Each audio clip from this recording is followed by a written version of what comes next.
Let's bring you this story now. Chief Justice Mogoeng Mogoeng is in the midst of a legal battle following controversial comments he made on Israel during a webinar hosted by the Jerusalem Post last year. Now, after a complaint by Africa for Palestine, the Judicial Conduct Committee found Mogoeng contravened the Judicial Ethics Code and ordered him to apologize and retract his statements.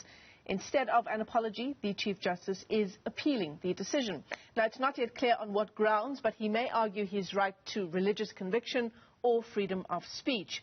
So what are his chances of succeeding? Let's unpack the story for you, get you some analysis with Zikhona Ndlebe. She is the Research and Advocacy Officer at Judges Matter, and she joins us now via video link in Cape Town. Zikhona, good morning. Thanks very much for coming on to the AM report. I mean, it's not a surprise that the Chief Justice has chosen to appeal the decision. He's within his right. It was either appeal or apologize. That's correct. So it was either of the two, and the Chief Justice has made his intention to appeal the decision of the JCC known on Sunday. So he is well within his right to do that. But you've asked an important question: what are the prospects of success? At this point in time, we don't know what the grounds of appeal are, so we cannot predict or say what the prospects of success would be.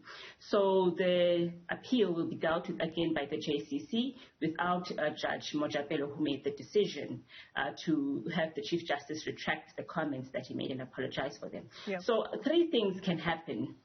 So it will either be a decision by the JCC to set aside the decision made by Judge Mogoeng, or confirm the decision that has been made by Judge Mogoeng, or set that decision aside and substitute it with a different finding or decision, or it's even possible that the JCC will set aside the decision and recommend that the Commission investigates the allegations made by Africa for Palestine through a tribunal in terms of Section 19 of the JSC Act. So a number of different options of how the story may still unfold.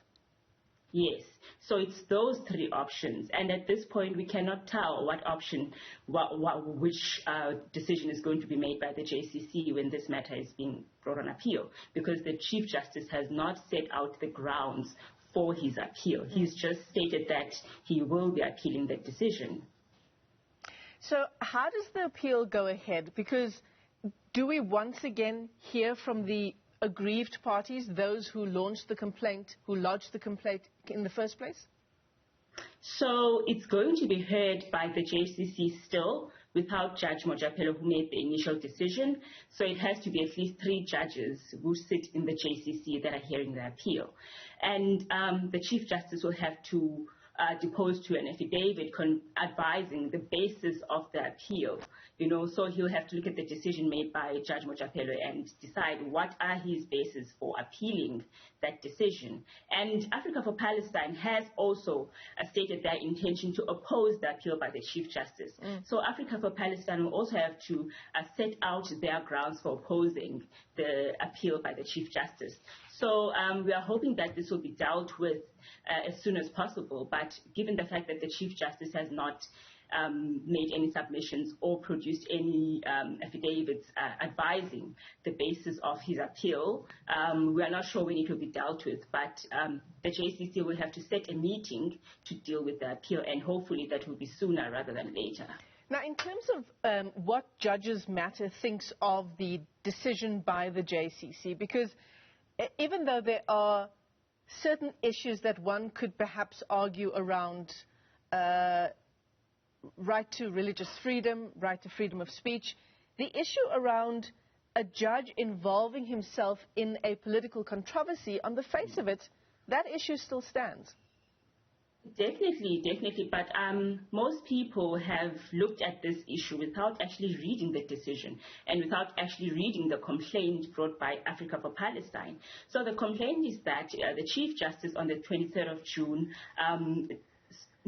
commented on issues that are supposed to be dealt with by the executive. So we've got 3 arms of the state. We've got the legislature, the executive, and the judiciary. So all those 3 arms deal with separate things. So the executive is responsible for dealing with the relations, South Africa's relationships with other countries such as Palestine, Israel. And then the judiciary deals with the law. And if it has to pronounce on anything that has to do with the executive or politics, it has to do so based on the law, not just make comments in webinars. So the real issue is that the Chief Justice commented on issues that are supposed to be dealt with and are actually dealt with by the executive. So he has extended his territory, and that is not acceptable in terms of the rules, in terms of the rules of his office, and in terms of the Code of Judicial Conduct. And even when you look at the Bangalore Principles, which is an international code which judges must adhere to. So in terms of the Bangalore Principles and in terms of the Constitution, the Chief Justice has the right to freedom of speech, the right to freedom of religion, but because of the rules of his office, he has to ensure that there is not a perception of impartiality or partiality in his office as a Chief Justice. And this is applicable to all judges. So it's not really about religion. It's about the fact that the Chief Justice has extended his territory to that of the executive, whereas he's supposed to be dealing with judicial matters only. And also, it's very interesting to note that the Chief Justice was providing on a case involving allegations of hate speech, in fact, ironically, involving pro-Israel comments as well. There is surely now a risk of questions to his impartiality. Definitely. So that case, it was SA Human Rights Commission and another versus Bongani Masuku. So in that case, there were issues that were relating to the same thing. It was hate speech. So Bongani Masuku called for action, including a program of boycotting, disinvestment, and sanctions against the Zionist state during an address in the University of Witwatersrand. So that case was still pending, and is still pending at the Constitutional Court, and the Chief Justice is one of the judges that presided over that case. There has not been a decision. So the comments that he made on the 23rd of June last year were made when this case has not been decided. So the question would be, if the Chief Justice is able to go on an online platform and make such controversial comments, political comments, when a decision does come out from the Constitutional Court, when an order or a judgment is made by the Constitutional Court, and the Chief Justice was also presiding in that case, will it not be seen that there was no impartiality on the bench when dealing with this case of Bongani Masuku? So that's a question. And there should not even be such a question when it comes to cases being dealt with by our courts. There can't be a perception that our courts are not being impartial. Yeah, and you talk about perception a lot there, and we often talk about, the optics of a situation as it unfolds. And in this case, it's a lot more serious than just the optics. It's a lot more serious than just perception. What does Judges Matter say about our Chief Justice being embroiled in a saga of this nature, and what it means for the judiciary in light of the attacks we've seen in recent months on this arm of the state? So once again, it is a very huge concern that we are having to deal with these issues at this point in time. First of all, the Chief Justice is due to retire. That is late October, early November this year. And the question that we should be asking is, who should the next Chief Justice be? What characteristics should the next Chief Justice have? And at this point in time, we should not be dealing with complaints against the Chief Justice. And you must also note that this is not the only complaint against the Chief Justice. We've got the complaint that was brought by the Judge President of the Western Cape High Court, Judge Hlophe. We've got a complaint that was brought in relation to the vaccine comments that the Chief Justice made late last year. So it's quite concerning that we are dealing with such issues. And the Chief Justice is the head of the judiciary. He's the head of the Constitutional Court. So we would expect that a Chief Justice leads by example instead of having to deal with such complaints against him, especially at this point in time when the judiciary has been under attack.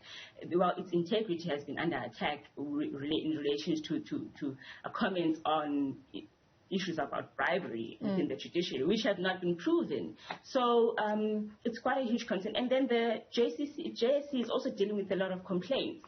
And the Chief Justice is the chairperson of the JSC. So if he is being if there are complaints against him, but as he's chairing the JSC, how effective can we believe that the JSC will be? Obviously, he will have to allocate his duties to the Deputy Chief Justice, and if the Deputy Chief Justice is not available, to another judge who sits in the JSC. Yeah. But that on its own, it's a process, and we shouldn't be dealing with this.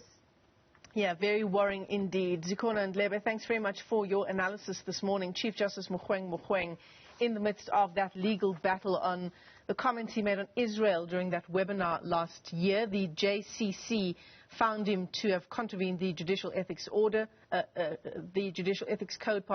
ordering him to apologize and retract the statement. The Chief Justice has chosen to take that decision on appeal. Zikhona, thanks very much indeed for your time.